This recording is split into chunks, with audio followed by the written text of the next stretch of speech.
Es Alex, desde pequeños fuimos criados con ciertos modelos, con algunas creencias, tradiciones, rutinas y en ocasiones hasta comportamientos que nos influyen. Pero cuando analizamos nuestro guión de vida nos preguntamos, ¿eso es lo que yo quiero repetir? ¿Eso es lo que yo quiero vivir? Y definir nuestra identidad implica tomar decisiones. Y por eso es que tenemos hoy con nosotros al psicólogo clínico Esteban Carvajal, quien nos va a ayudar a guiarnos en este proceso también de cómo rompemos esos moldes en la familia para ser diferentes. Bienvenido, Esteban, ¿cómo me le va? Muy contento de estar con todos ustedes de nuevo aquí, Dani. Qué gran desafío, porque vamos a ver, yo me ponía a repasar y dije, hay cosas que yo critiqué de mi familia, que dije no voy a repetir, y cuando tuve mi familia, inconscientemente lo estaba haciendo. Sí, claro, porque recordemos que de alguna manera formamos parte nosotros de esa familia, de ese núcleo donde nosotros vamos aprendiendo cosas, ¿no? ¿Qué es lo primero que hacemos nosotros? Desde que estamos pequeñitos, ver lo que papá y mamá hacen, ¿verdad? O nuestros cuidadores, nuestros abuelos y demás. Entonces, ellos vienen también con un montón de ideas, un montón de creencias, un montón de pensamientos, Dani. Entonces, pues lo vamos llenando en nuestro saquito de vida, ¿no? Y cuando ya somos adultos, aunque sabemos que hay cosas que no están bien, seguimos reproduciendo de una manera consciente, de una manera inconsciente, todos esos patrones, todos esos pensamientos que aún sabiendo que no están bien, lo seguimos haciendo porque no tenemos como que lo hacemos de una forma automática, ¿no?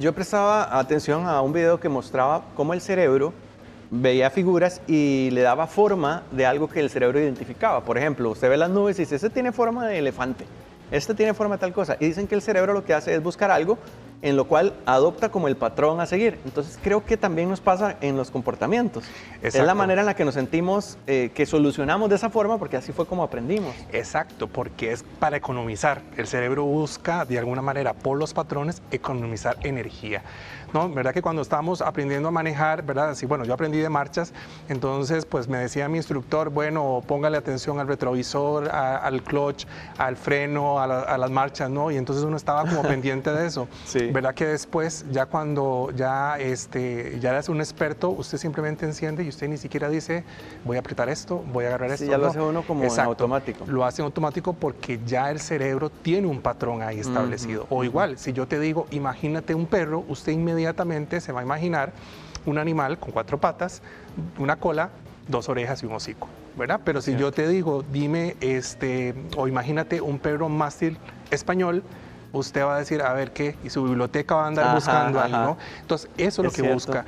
En las cuestiones familiares es exactamente lo mismo. Es un patrón que hemos aprendido, que de alguna manera ya está conceptualizado, que está de una manera reforzado por la familia y entonces obviamente lo empezamos a modelar. Ahora, si nos damos cuenta de eso, Esteban, ¿por qué es que nos sentimos culpables de querer romper esa historia familiar? Bueno, precisamente porque entonces, como es algo que me enseñaron, tiene una carga emocional bastante fuerte. Me lo enseñó papá, me lo enseñó mamá, me lo enseñó abuela. Entonces, de alguna manera, si ellos me lo enseñaron es porque de verdad era así, ¿no? Y entonces, cuando empezamos siendo adultos y viendo ciertos patrones que no son adecuados, nos da ese miedo, ¿verdad? O nos da esa culpa, como vos mencionas, de quitarnos eso porque es parte de una identidad. Es parte de una herencia familiar que a veces se viene reproduciendo por mucho tiempo, ¿no? Que vale decir que no está mal, que eso es lo que nos forma a ser lo que somos hoy. Exacto. Sin embargo, en la historia hay algunos episodios que no son agradables o hay algunos comportamientos o hábitos que no son los mejores, no nos aportan en nuestra manera de querer alcanzar las metas o vivir nuestra vida. Exacto. Me gustaría, no sé si lo podemos hacer, habilitar el WhatsApp para que también la gente nos cuente si hay algún caso, alguna pregunta de cómo ha lidiado o quiere hacerle frente a alguna situación familiar que le permita a usted romper ese patrón, que nos escriba al WhatsApp al 7003-1234, ahí está, para que usted pueda también escribirnos y contarnos su historia. Aquí voy a estarlo recibiendo para que tanto los que nos siguen en Extra TV como Extra Radio 92.3 FM puedan participar. Hágalo en este momento y vamos a atenderle su consulta. Ahora, supongamos que hay una familia donde los miembros de ella pues son conflictivos, para ponerles de término. Sí. Pero la familia o el miembro de la familia ya sale y forma su propia familia. ¿Qué hacemos si esos conflictos se siguen manteniendo cuando la familia extendida quiere meterse en las decisiones de la familia nuclear? ¿Qué podemos hacer ahí? Bueno, y eso yo lo veo muy a menudo en mi consulta, Dani, en el sentido de que si usted ya formó un hogar con su esposa, ¿verdad? Y con sus hijos, de alguna manera, esta ya es su familia nuclear. Y la otra, como mencionas, ya papá, mamá, se vuelven la familia extendida. Entonces, obviamente, siempre vamos a recibir el influjo de la familia. Dicen que uno no se casa solo con la esposa o con el esposo, ¿verdad? Que uno cree que no, pero... Se casa con toda la familia. Hay algo que uno tiene que valorar. Exacto, se casa con toda la familia. Entonces, en ese sentido, es a veces muy problemático precisamente porque se vienen a meter, ¿verdad? Vienen de alguna manera con todo ese bagaje de situaciones, con todo ese bagaje de creencias, a querer de alguna manera entrar, digamos, y decirte qué tienes que hacer, ¿verdad? Y ahí es donde yo veo donde llega la suegra a la casa, ¿verdad? Y entonces le dice, mira, es que esto deberías de ponerlo así de esta manera, o ¿por qué no lavas la ropa de esta forma, ¿verdad? Entonces, de alguna manera, ves, son patrones que ya venimos y que entonces tal vez ahí el hijo le dice, bueno, es que mamá sí lo lavaba y etcétera, etcétera. Y ahí ¿verdad? se armó, ¿verdad? Y ahí ya se armó. El incendio en el rancho, porque exacto. Eso es como justamente lo que hablamos indirectamente, querer repetir lo que para mí era bonito en mi casa o como lo hacían en mi casa y quiero repetirlo en mi hogar. Exacto, y como ya entonces hay otra persona que no creció en mi hogar, en este caso mi pareja, ahí es donde entonces yo tengo que de alguna manera conformarme y hacer, digamos, una amalgama entre lo que yo traigo de mi hogar y lo que vos traes de la tuya y construir ese nosotros, ¿verdad? O ese bagaje, esos patrones que vamos a instaurar nosotros, pero cuesta muchísimo, Dani, eso. Sí, porque también pensaba en el caso, yo sé que estos son así como casos de la vida real, pero usted me va a decir si no es cierto, que también cuando hay una diferencia en la familia, en ocasiones la persona que forma parte de esa familia conflictiva quiere regresar a su familia, cuando está viendo que más bien le está perjudicando. Puede deberse también a estos patrones, está como programada a regresar a su familia conflictiva. Correcto. Correcto, porque de alguna manera, como te decía, es algo que está tan instaurado que de alguna manera se aprendió desde las primeras infancias, ¿verdad? Que de alguna manera eso está muy metido en ese ADN mental, ¿verdad? Esos patrones. Recordemos, Dani, que los seres humanos somos animales, ¿verdad? Y como animales superiores... Unos más que otros, ¿verdad? También, ¿verdad? Reproducimos esos patrones y de alguna manera entonces eso se queda muy metidito ahí. Entonces quitarlo no es imposible, pero sí es una tarea difícil porque tenemos años de una programación, porque así es, los seres humanos como las computadoras nos programamos. ¿Qué es lo que hace que unos sí logren cambiar y otros se queden pegados en lo heredado? Bueno, mucho tiene que ver también el contexto en el cual después nosotros nos estamos involucrando, ¿no? Si de alguna manera yo crecí, digamos, en un hogar, en una comunidad donde, por ejemplo, había mucha violencia y me salgo de ella, me doy dando cuenta que de alguna manera hay otras formas de ser y estar en el mundo, ¿verdad? Y entonces empiezo a darme cuenta y empezar como a ir en contra de eso, ¿no? A ir modificando, digamos, los pensamientos, a reestructurar todos esos patrones que tengo, ¿verdad? De ideas, de imágenes, de símbolos que tengo, para que de alguna manera eso se vaya reconstruyendo de una manera diferente. Y me llama la atención, ¿cómo logramos identificarlos si no somos conscientes de que los tenemos?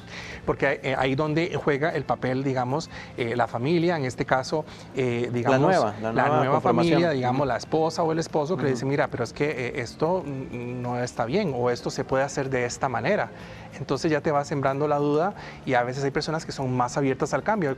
Hay personas que se les dificulta mucho decir, no, es que yo lo hago así porque así me lo enseñó mamá, yo hago el arroz así, esa es la forma la única forma que existe.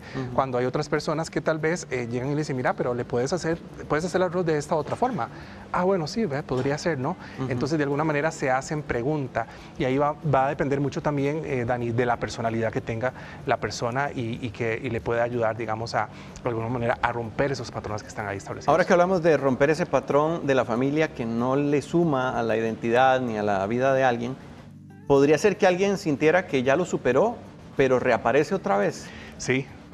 Porque como te decía, como somos animales de costumbres, volvemos siempre a lo mismo, ¿verdad? Hay como una memoria, así como cuando los que hemos tenido ortodoncia, en algún momento el odontólogo nos dice que los dientes a veces tienden a devolverse al lugar porque tienen una memoria, así nosotros tenemos una memoria en la cual hace que de alguna manera eso vuelva, esa conducta regrese otra vez al centro de lo que era y entonces nos veamos, digamos, reproduciendo otra vez los mismos patrones patrones que antes tal vez habíamos cortado y que ahora están de nuevo. Entonces, lo más importante es mantenerse siempre, como digo yo, como un mantra, reproduciendo eso, teniéndolo en la mente para no olvidarlo. Bueno, agradecemos a los que están también con nosotros y nos reportan, o los que hacen las preguntas al 70031234. Por aquí dice: en mi familia hablábamos siempre muy fuerte. Cuando me casé, mi esposo pensó que yo gritaba mucho, pero es nuestra manera de relacionarnos, es la palabra. ¿Cómo puedo hacer entonces para corregir eso si es ya parte de mi identidad? Bueno, es que como toda conducta, las conductas se pueden modificar, Dani. Nadie nace con una conducta, esa conducta para toda la vida. Porque yo he escuchado gente que dice, es que yo hablo así, pero no es que soy concho, es que así hablo. Sí. ¿Eso está bien o se puede modificar? Claro, se puede modificar porque las conductas se refuerzan o se extinguen, ¿me entiende? Pueden modificarse, son altamente modificables, por eso no están escritas en una piedra. Entonces ahí es, obviamente, tengo que llevar mi tiempo para poder darme cuenta primero y obviamente ir poco a poco cambiando eso, porque te decía, si yo tengo 40 años de ser de una forma o de hacer cierta forma, pues no voy a pretender que en una semana voy a cambiar ese patrón, sino que es algo que va a ir paulatinamente, pero sí se puede lograr, ¿no? Por eso es que siempre es importante desde pequeños, ¿verdad?, enseñarle a nuestros hijos, ¿verdad?, a nuestros adolescentes, que se den cuenta de las cosas para ir haciendo esos cambios desde ya. Pero a cualquier edad se pueda, solo que obviamente va a ser un poquito más complicado, se va a llevar más tiempo. Ok, por aquí dicen, soy una persona que me enojo con facilidad. Esto lo hago porque veo también en mi familia que así solucionaban los problemas. Ahora quiero cambiar. ¿Esto tiene que ver con los patrones que debo romper? Totalmente. Porque si entonces en el hogar siempre para resolver problemas y conflictos era gritar, era la agresión, era la violencia, eso fue lo que yo aprendí. Porque yo he escuchado, Doc, que a veces alguien dice, es que yo soy de mecha corta. Y ya se marcó con eso, ¿verdad? Por eso. Pero si es un patrón, podría entonces empezar a trabajarlo. Correcto. Por eso te digo, nosotros nos programamos. Entonces, si yo digo, no, yo no voy a cambiar, yo soy de mecha corta, no, así me quedé. Así es mi papá, así es mi mamá, así es mis hijos, así todo el mundo, no. Mi familia es así, no vas a cambiar. No vas a cambiar. Pero si de alguna manera logras identificar que eso no está bien, ahí es cuando puedes trabajarlo para poder modificar todas esas conductas. Que trabajo más fuerte, porque es un desafío, Doc. O sea, ¿cómo, por ejemplo, alguien que dice, voy a empezar a trabajar en eso, debería dar esos primeros pasos? Bueno, primero viene con esa identificación y querer cambiar y ver cuál es la funcionalidad de seguir manteniendo esa conducta que no está funcionando para nada. Primero reconocerlo. Exacto, es reconocerlo, porque si yo no reconozco que eso no está bien o que le puede hacer daño a otras personas y haciéndome daño a mí, obviamente no voy a hacer absolutamente nada. Y ahí es donde, si yo lo reconozco, puedo empezar a actuar, ¿no? ¿Cómo? Bueno, tratando de ir viendo qué es lo que está sucediendo, qué es lo que me lleva a eso, entender y comprender los pensamientos, ¿verdad? La estructura de pensamiento que tengo, porque recordemos que no son las situaciones lo que provocan nuestras emociones y nuestra conducta, sino la forma en que nosotros lo percibimos. Entonces, me tengo que centrar más en el pensamiento que en la situación, que a veces lo que pensamos es que es la situación lo que lo hace. No, es la forma en que nosotros lo pensamos. Entonces, ahí es donde está la clave. Primero, identificar y entender por qué reacciono de esta manera y qué pasaría si yo reacciono de una manera diferente.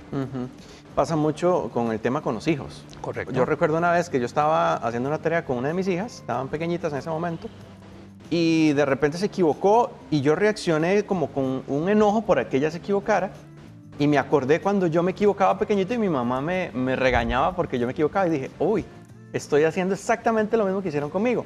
Ahora, ¿cuáles son esas señales que uno tiene que identificar para no dejar que eso sigue ocurriendo? Bueno, primeramente, tal vez en este caso tu hija de alguna manera te puede decir, papá, me estás gritando, o papá tal cosa. Entonces ahí es donde usted empieza a ver las cosas. ¿Por qué? Porque, como te decía, somos tan autómatas en el mundo como estamos ahora, que todo lo hacemos de una forma automatizada, no nos damos cuenta. Entonces, si yo estoy en una observancia de mí mismo, de cómo me siento, de qué necesito, de alguna manera yo voy a poder ver estas cosas, porque ves que te salió así, porque tal vez tu mamá te regañó. O sea, no fue que usted se puso a pensar, voy a hacerle a mi hija, le voy a contestar a mi hija como mi mamá me decía a mí. No, simplemente ella hizo algo y usted inmediatamente contestó. ¿Por qué? Porque quedó grabado aquí en su mente desde hace mucho tiempo. Entonces, cuando usted está en observancia de usted, usted se da cuenta de eso y dice, espera un momentito, creo que estoy actuando como mi mamá actuaba conmigo. Entonces, lo haces consciente, lo haces más visible y de alguna manera eso te va a ayudar a poder entonces apañar cuando eso venga, ¿verdad? Y obviamente, entre más te entrenes, más vas a dejar la conducta. Qué gran reto, porque cuando formamos una nueva familia, viene la posibilidad de que la historia también cambie para los miembros de esa familia. Correcto. Y no repetir algo que tal vez para nosotros nos marcó de manera negativa. Correcto. Recordemos que los patrones familiares son tanto positivos como negativos, podríamos decir. Obviamente, aquello que está muy bien, pues tenemos que seguirlo reproduciendo porque eso nos ayuda. Pero aquellos patrones que de alguna manera están perjudicándonos, no solo a nosotros, sino a nuestra familia, como por ejemplo el tema de lo que nos pasa a nosotros los hombres, que por socialización de género, pues somos incapaces de expresar las emociones, ¿verdad? Solo el enojo, por eso es que hacemos tantas cosas nosotros, ¿no? Entonces, yo recibo muchas personas en cual dice, bueno, es que mi papá nunca me dijo que me quería, mi papá era muy seco, mi papá nunca me gradué, mi papá ni siquiera gracias me dijo felicidades ni nada, ni gracias me dicen cosas. Entonces, cuando uno le pregunta, ¿y cómo era su abuelo? Igual. Sí, totalmente frío. Entonces de alguna manera venimos reproduciendo ese patrón de no hablar, de ser machistas y demás, y entonces lo seguimos reproduciendo con nuestros hijos. Entonces hay que cortarlo. Muy oportuno tu comentario, Doc, y de esta manera cerramos porque creo que nos deja una gran tarea, como siempre. Me gusta que todos nos dejemos tarea. Así es. Analicemos en qué cosas nuestra familia ha sumado y en qué cosas ha restado. Así es. Y qué podemos hacer para mejorar y que realmente seamos personas de bien, personas que sumemos a otros y no reproduzcamos aquellas cosas que nos hicieron daño a nosotros. Más en observancia y no tanto autómatas como estamos hoy en día. Excelente. Esteban Carvajal, psicólogo clínico, quien nos acompañó hoy. ¿Dónde lo contactan, Doc? Me pueden contactar al 8844-5868 o las redes sociales como psicólogo clínico Esteban Carvajal. Excelente. Bueno, muy buenas noticias también compartimos.